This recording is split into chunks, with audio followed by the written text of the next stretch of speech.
os documentos de decisão.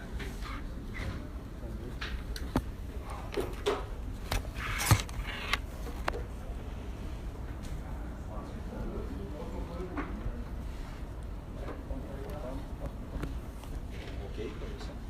Não, pode ir. Pode ir? Tá.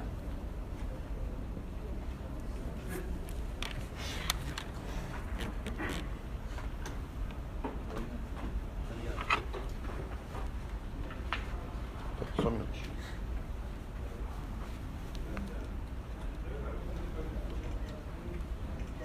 Todo mundo pronto? Doutor, como é que o senhor avaliou essa decisão por unanimidade hoje aqui no TRF4? Olha, foi mais um exemplo de um processo injusto ao qual o ex-presidente Lula está submetido desde 2016. É uma decisão que claramente afronta posições da Suprema Corte, não só em relação à ordem das alegações finais entre delatores e delatados, mas também em relação à própria competência que foi firmada pela Suprema Corte em relação a delações da Odebrecht, especificamente em relação ao caso do sítio de Atibaia. O Supremo Federal de São Paulo. E, no entanto, os depoimentos de delatores hoje foram amplamente utilizados, inclusive para dar sustentação à manutenção da decisão condenatória, afrontando a Suprema Corte, pelo menos nesses dois aspectos. E o que a defesa pretende fazer agora? Vocês vão recorrer? Olha, nós temos, em primeiro lugar, que aguardar a publicação do acórdão aqui pelo Tribunal Regional Federal da 4ª Região, para que possamos ler em toda a extensão os votos que foram proferidos. Eu, inclusive, fui à tribuna hoje em duas oportunidades para chamar a atenção de que erros factuais estavam sendo cometidos.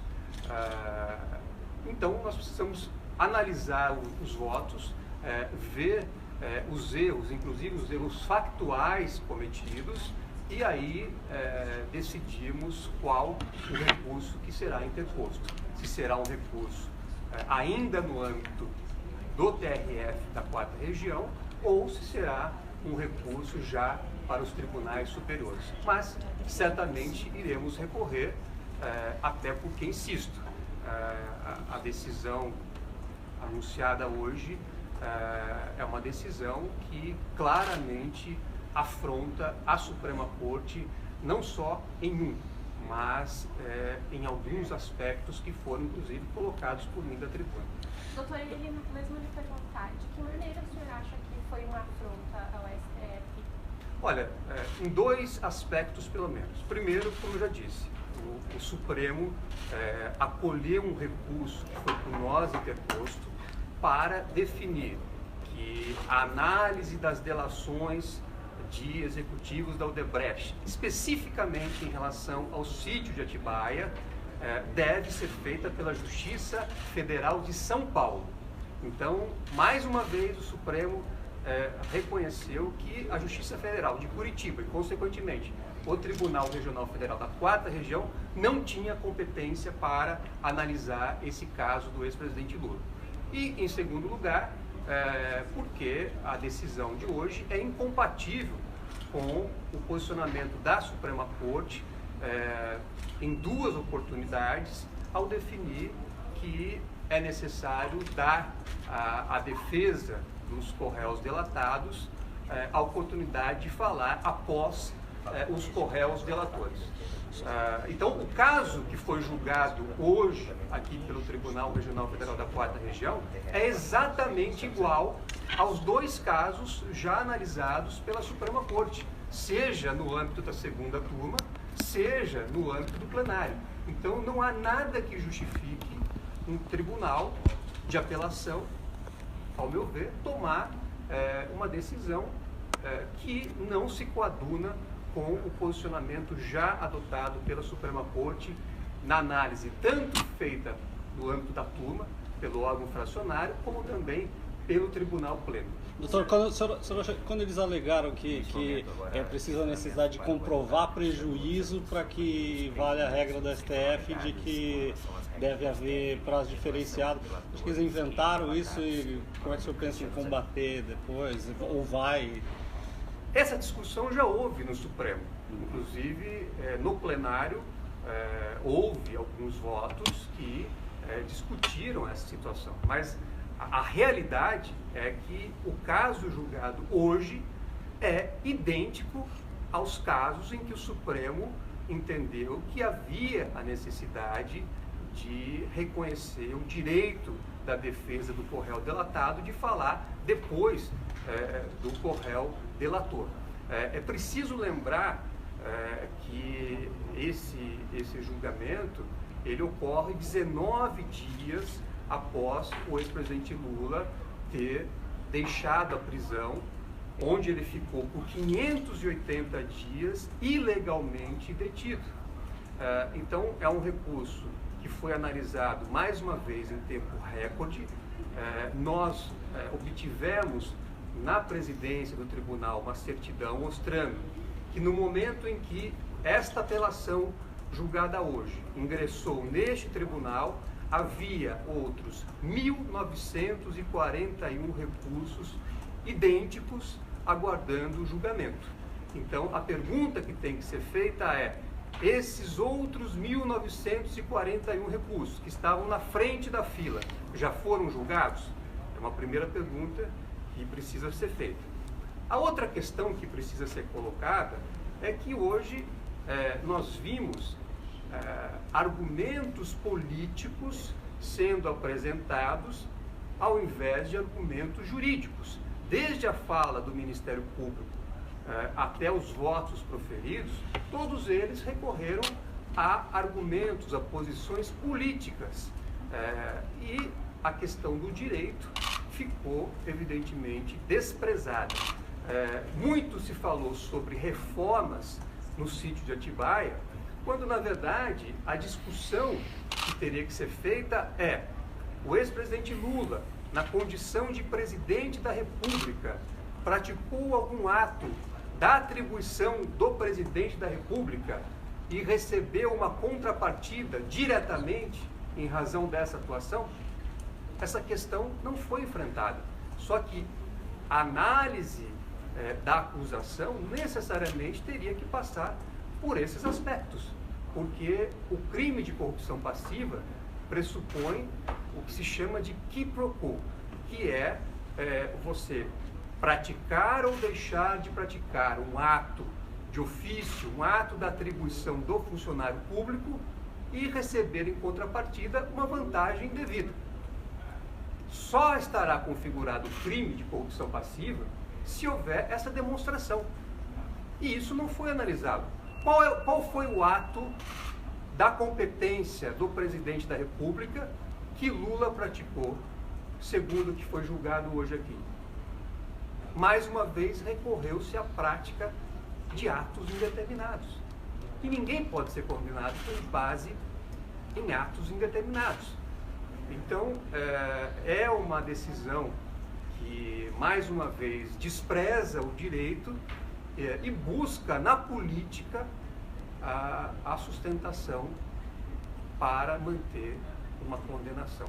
É uma perseguição, não tenho dúvida de que essa decisão de hoje reforça a perseguição que vem sendo por nós denunciada desde 2016, inclusive consta no comunicado individual que nós levamos ao Comitê de Direitos Humanos da ONU em julho de 2016, essa perseguição por uma parte do sistema de justiça em relação ao ex-presidente Lula.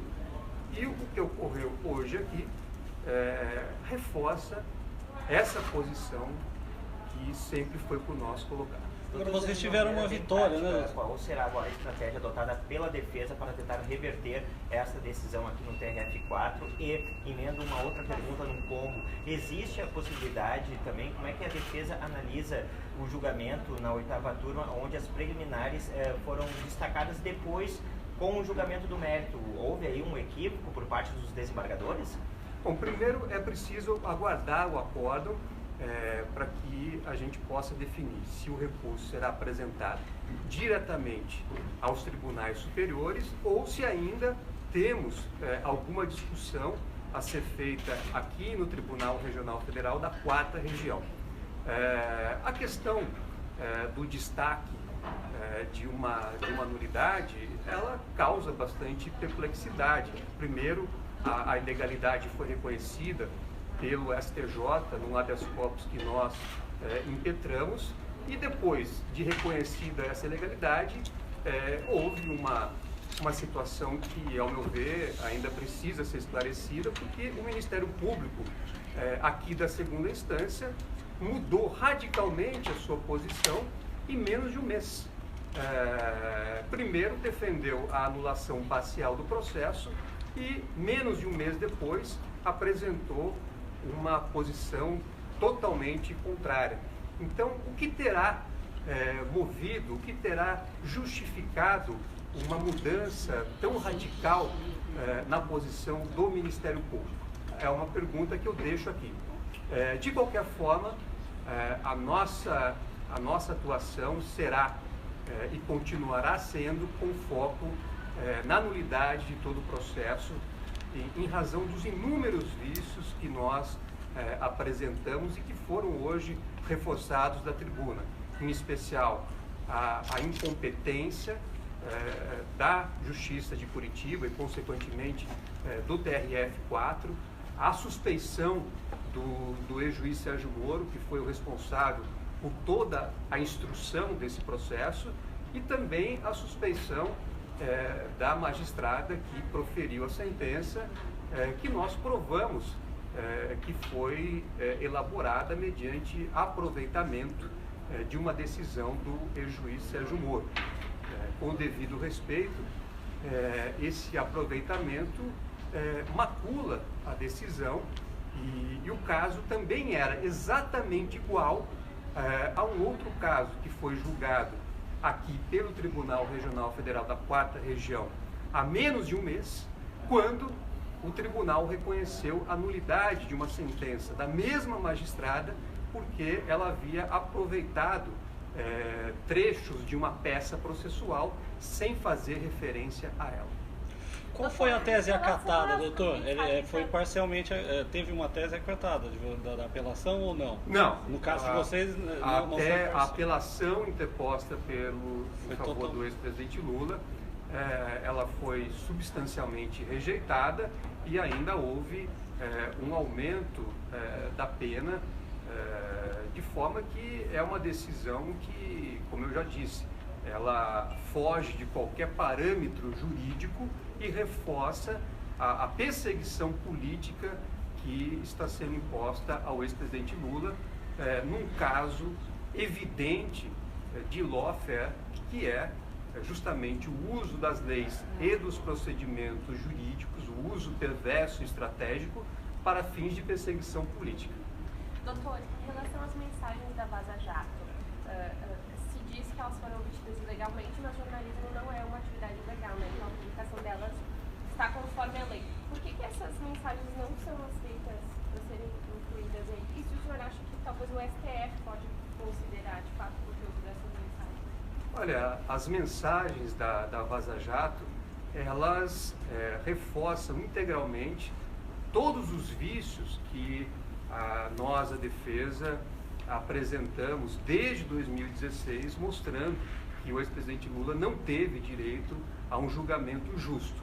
E essas mensagens da Vaza Jato já foram verificadas por diversos veículos de imprensa e tiveram o conteúdo confirmado até mesmo por procuradores da Vaza Jato, que chegaram a publicamente pedir desculpas ao ex-presidente Lula por ter emitido mensagens de ódio em relação a ele e aos seus familiares, de modo que é impossível desconsiderar essas mensagens. E mais do que isso, nós pedimos que nos fosse dado acesso à íntegra dos arquivos que foram apreendidos na operação spoofing e que estão sob a custódia do Estado. Então, se o Estado, por meio da 10ª Vara Federal de Brasília e do Supremo Tribunal Federal, detém a posse desse material, a posse de mensagens que mostram a forma como procuradores da Lava Jato e o juiz Sérgio Moro se comportaram ao longo do processo do ex-presidente Lula, nós temos o direito de ter acesso a esse material para reforçar teses defensivas. Independentemente da origem desse material, o fato é que o Estado detém a custódia, hoje, dessas mensagens. E não pode negar à defesa o acesso a essas mensagens. Isso considera, doutor, um cerceamento de defesa? No próprio julgamento o senhor falou até nas teses preliminares, né, que foram rejeitadas, de que havia várias situações, como essa que o senhor fala, de cerceamento de defesa. Esse é mais um caso? Indiscutivelmente, ao privar a defesa de ter acesso a um material que está sob a posse do Estado e que pode reforçar teses defensivas, há mais uma situação de cerceamento de defesa. O que foi divulgado até o momento já mostrou que há diversas mensagens relacionadas especificamente a esse caso do sítio de Atibaia. Aliás, segundo mensagens de procuradores, a própria ação penal foi proposta como uma forma de tentar tirar o foco de uma disputa que havia ali entre o então presidente Temer e o Procurador-Geral da República, Rodrigo Janot. Dentre outras coisas, nós vimos diversas ilegalidades, nós vimos consultas informais e, portanto, ilegais à Receita em relação a pessoas ligadas ao ex-presidente Lula. Nós vimos diversas considerações que são incompatíveis com os postulados da impessoalidade, da ilegalidade, da imparcialidade. E mais, nós vimos o juiz Sérgio Moro coordenando efetivamente os atos da acusação. E tudo isso foi hoje solenemente ignorado, a despeito de nós termos apresentado a argumentação e elementos que mostram a necessidade do Estado levar em consideração o material já divulgado, de dar acesso ao material que está sob a posse do Estado. Isso tudo foi ignorado.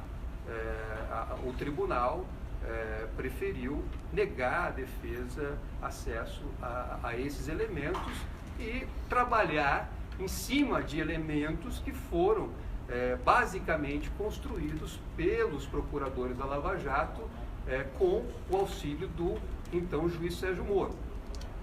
Hoje nós vimos que fundamentalmente os votos fizeram referência a depoimentos de delatores que fecharam os seus acordos com os procuradores da Lava Jato no cenário, no contexto já revelado pela Vaza Jato e sob a coordenação do então juiz Sérgio Moro. Então, quando nós afirmamos que, na verdade, o próprio ex-juiz Sérgio Moro induziu em erro o sistema judiciário brasileiro, isso leva em consideração esse aspecto. O que foi analisado hoje aqui é um material que foi fundamentalmente produzido sob a condução do então juiz Sérgio Moro. Doutor, quando o senhor fala sobre essa celeridade do Poder Judiciário que adiantou o processo do sítio de Atibaia, isso reforça a narrativa da defesa de que Lula ele sofre uma perseguição jurídica, e ele pergunta ainda, o senhor já conversou com o ex-presidente sobre o estado da decisão de hoje? Não, eu ainda vou conversar, mas essa questão da celeridade ímpar no julgamento não é uma narrativa. Nós fizemos a prova. A prova foi feita com uma certidão emitida pelo próprio tribunal, atestando que no momento em que o recurso julgado hoje deu entrada no tribunal, havia outros 1.941 recursos idênticos aguardando julgamento. Então, a questão que eu deixo aqui é: esses outros 1.941 recursos já foram julgados?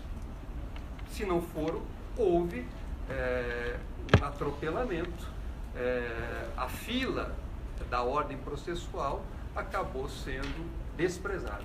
Doutor, hoje, analisando o resultado do julgamento de aumento da pena, o senhor se arrepende do recurso que bloqueou o julgamento da questão de ordem, que hoje a sentença poderia ter sido anulada, voltada para a primeira instância, com um novo juízo comando, e que o outro resultado, o senhor fez essa análise? Não, como é que eu posso me arrepender se nós levamos uma questão, uma ilegalidade ao STJ e o STJ reconheceu essa ilegalidade? Então, o que eu tenho, na verdade, é que reforçar que o julgamento feito hoje aqui me parece uma espécie de retaliação, não só pelo fato da defesa questionar legitimamente a legalidade do processo, mas também em relação às decisões que a Suprema Corte vem adotando e que deveriam ser o norte para todo o sistema de justiça. E o senhor vai fazer acréscimos nesses recursos que estão no STJ sobre esse julgamento agora, em razão dessa decisão? Já vai fazer? Nós vamos ter que aguardar o acordo. Eu acho que o ponto de partida será a publicação do acordo para vermos efetivamente tudo o que consta nos votos proferidos e para que possamos mostrar claramente as inconsistências, os erros factuais e as ilegalidades que foram praticadas. Doutor, o senhor achou o voto dos desembargadores talvez semelhante com o caso do Triplex, apontando Lula como o grande líder de um esquema de corrupção nacional, talvez lembrando um pouco aquele PowerPoint do Dallagnol? O que o senhor pensa sobre isso?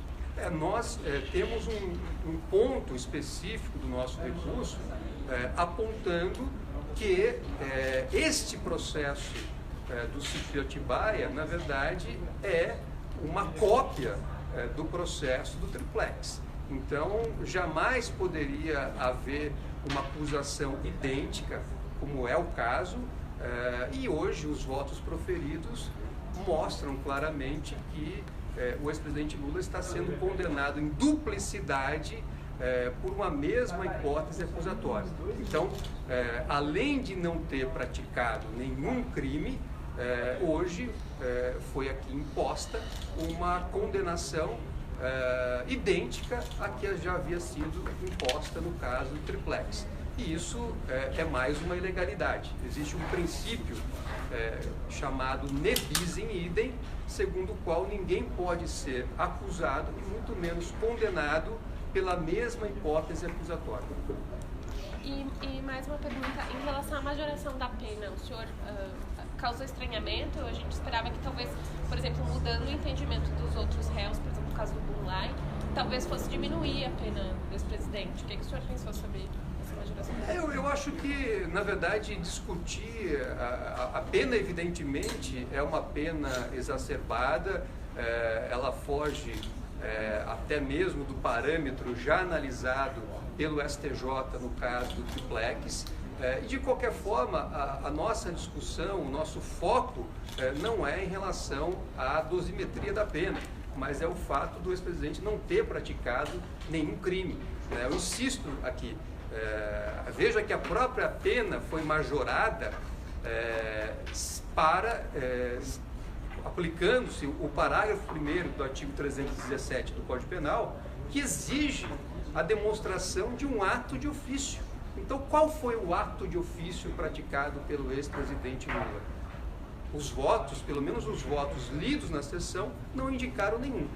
Então, essa é uma grave ilegalidade que nós vamos seguramente impugnar no recurso que será apresentado. Tá bom? Boa tarde a todos. Obrigada, professor. Obrigado. E só para tirar uma dúvida mesmo, você